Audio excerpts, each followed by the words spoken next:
காலையிலேயே சூடா சீரக தண்ணி போட்டு குடிச்சிட்டு அப்படியே லஞ்சு சமைச்சிடலாம் அப்படின்ட்டு மிளகா கிள்ளி விட்ட சாம்பார் வச்சுட்டு அது கூட வந்துட்டு மீன் பொரிச்சிடலாம் அப்படின்னு இன்னைக்கு வந்து பார்த்தீங்கன்னா எங்கள் எல்லாத்துக்கும் பிடிச்ச மீன் கிடைச்சிருந்தது. பாறை மீன், சங்கரா மீன், மத்தி மீன் அப்படின்ட்டு எல்லாத்துலேயும் கொஞ்சம் கொஞ்சம் வாங்கிட்டு வந்து எல்லாத்தையும் ஃப்ரை பண்ணி சூப்பராக வந்து லஞ்சு சாப்பிட்டாச்சு. இது ரெண்டுத்துக்கும் காம்பினேஷன் அவ்வளோ நல்லா இருக்கும். எங்கள் அம்மா இருக்கும்போதே எங்களுக்கு நகை சேர்க்கணும் அப்படிங்கும் போதெல்லாம் அவங்க என்ன பண்ணுவாங்கன்னா வாரத்துக்கு இல்லைன்னா மாசத்துக்குன்னு சொல்லிட்டு அவங்க கொஞ்சமாக சம்பாதிக்கிறதுலேயே கொஞ்சம் கொஞ்சமாக சேர்த்து வச்சு தான் எங்களுக்கு வந்து நகையெல்லாம் வாங்கினாங்க.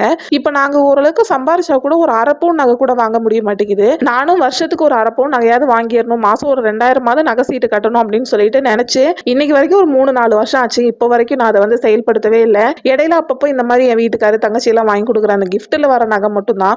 மற்றபடி மொத்தமா ஒரு அமௌண்ட் எடுத்துட்டு போயிட்டு அதுல வந்து ஒரு நகை வாங்குவோங்கிறது இன்னைக்கு வரைக்கும் நடக்கவே மாட்டேங்குது. ஏன்னா தங்கங்கிறது இந்த மிடில் கிளாஸ் வந்து மொத்தமா காசு எடுத்துட்டு போய் வாங்குற அந்த விலையெல்லாம் தாண்டி போய் ரொம்ப நாள் ஆச்சு அப்படின்னு நினைக்கிறேன். நீங்க எல்லாம் என்ன மெத்தட் ஃபாலோ பண்ணி தங்கம் வாங்குறீங்க அப்படிங்கறத ஏதாவது ஐடியாஸ் இருந்தா எனக்கும் சொல்லுங்க. கண்டிப்பா எனக்கு யூஸ்ஃபுல்லா இருக்கும்.